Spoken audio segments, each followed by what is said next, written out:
বন্ধু বাপুতি খাহন ভোগালী বিহুৰ শুভেচ্ছা জনালো। হয়, নমস্কাৰ।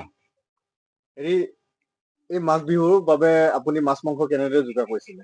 মাছ মাংস মানে আজিকালি ডাঙৰ মাছনো ক'ত পাম? মানুহে কয় বোলে চিতল মাছ বোলে খালে বোলে বেমাৰ আজাৰ কাটা যায়।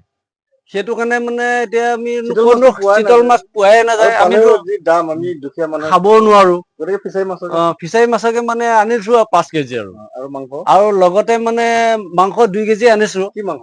মানে গাহৰি মাংস আনিছো আৰু এতিয়ালৈকেতো ঘৰ চাপাই নাই।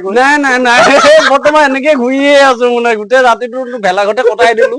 আৰু এতিয়ালৈ মানে আমাৰ ভেলাঘৰত নাম কীৰ্তন হয় যে, এই নাম কীৰ্তন মানে লৈ অহাৰ পিছতো এই নামঘৰৰ পৰা মানে ওলাই আহি আকৌ মানে বন্ধুৰ লগত মানে হুঁচৰি গাই ফুৰিছো আৰু গতিকে মাছ মাংস খোৱা নহয় আৰু এয়া অৱস্থা। সিটো খোৱা মানুহ বিলাকৰ এইটোৱে অৱস্থা। সেইটো কাৰণে মানে ডাঙৰ মাছ খাব নাপাও বাৰু যি কি নহওক, নিজে খাব নাপালে ঘৰৰ মানুহে খাইছে